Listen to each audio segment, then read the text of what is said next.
Bonjour et bienvenue sur ce troisième bulletin d'information syndicale au format audio. Pour ce mois de février 2024, nous aborderons les thèmes suivants. Formation Udemy et RTT compensatoire, bilan des licenciements, budget CSE, l'immaturité de la direction, Smile R&D. C'est parti!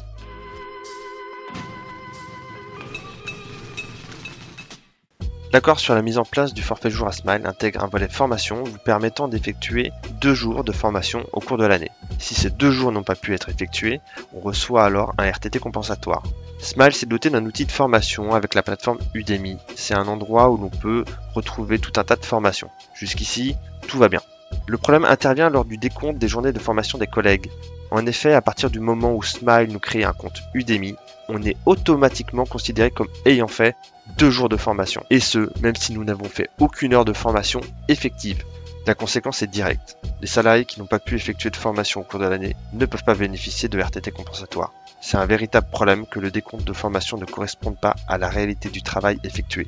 Nous espérons par politesse que ce n'est pas fait au profit de quelques journées supplémentaires de travail. Ceci étant d'autant plus déplorable que cela fait depuis le début que la direction est au courant de ce problème de décomptage. Mais rien n'a été fait.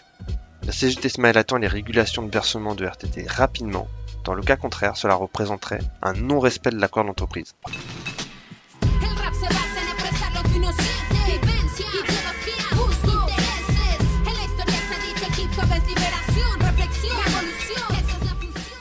Nous avons été beaucoup sollicités lors de cette fin d'année 2023 pour les ruptures et les propositions de rupture de contrat. Cela nous a évidemment inquiétés comme nous en avions parlé dans les numéros précédents. Un droit d'alerte économique a donc été initié par le CSE pour obtenir des informations légitimes que la direction refusait jusqu'à présent de nous fournir. Nous avons bien eu la validation de nos observations, avec à partir d'octobre un fort taux de licenciement et de rupture de période d'essai par rapport au reste de l'année. Sur l'année 2023 comparée à l'année 2022, on voit une augmentation de l'ordre de 44% de ruptures conventionnelles et surtout 265% de licenciements. Nous passons donc de 869 à 780 salariés en fin d'année 2023, soit une chute de 10% des effectifs. Ceci démontre bien qu'il y a bien eu une volonté de réduction de masse salariale et que la direction n'a pas assumé un plan de licenciement économique. De plus, la direction a assumé le fait d'avoir conclu des licenciements transactionnels sur plus d'un tiers des licenciements effectués. Nous savons que ces licenciements ont été proposés en substitut de propositions de rupture conventionnelle. Selon nous, ceci est une grave atteinte à la sécurité des salariés lors d'une rupture de contrat. En effet, dans ce cas de figure, il n'est plus possible de faire valoir ses droits au prud'homme. De plus, l'indemnité transactionnelle n'est pas soumise à cotisation sociale, contrairement aux indemnités de rupture conventionnelle. Nous exhortons la direction de Smile à rentrer en conformité en utilisant les outils légaux mis à disposition.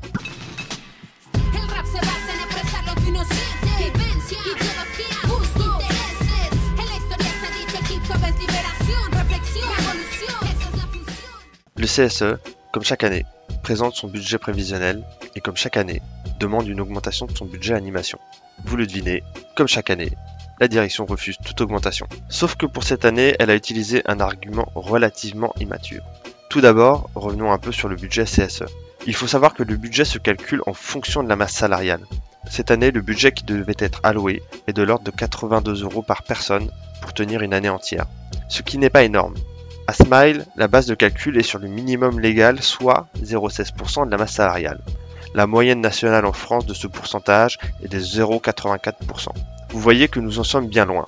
Si nous étions à la moyenne nationale, nous aurions 430 € par salarié. Mais pourquoi la direction refuse d'augmenter le budget CSE, ne serait-ce que d'un tout petit peu sans aller jusqu'à la moyenne nationale? Eh bien tout simplement parce qu'elle est vexée.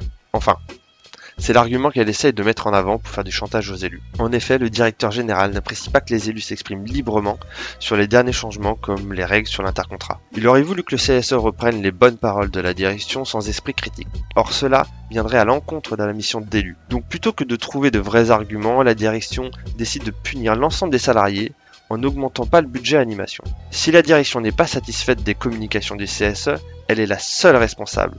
Il ne tient qu'à elle de proposer des actions qui ne suscitent pas la défiance des salariés. Les élus ne sont qu'un reflet des aspirations des salariés.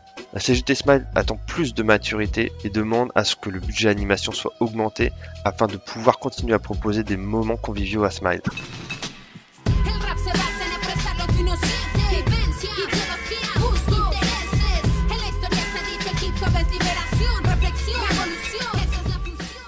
Smile a décidé de créer une nouvelle filiale R&D qui ne serait pas rattachée à Smile France mais à Smile Corp.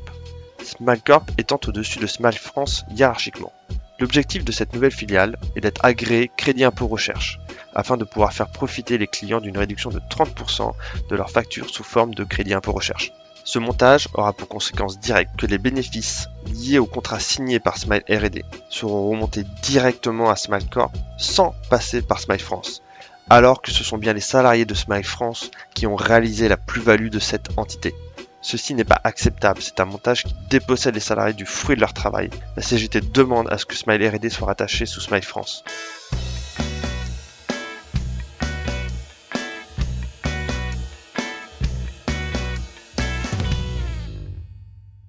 C'était le 3e numéro d'information syndicale en format audio. Comme toujours, si vous souhaitez recevoir les informations relatives au syndicat, n'hésitez pas à vous inscrire à la newsletter sur le site web. Vous pouvez aussi rejoindre le Slack où nous échangeons régulièrement, c'est un espace de proximité avec vous. N'oubliez pas, le syndicat, c'est vous et ce que vous décidez d'en faire. Défendez-vous, syndiquez-vous.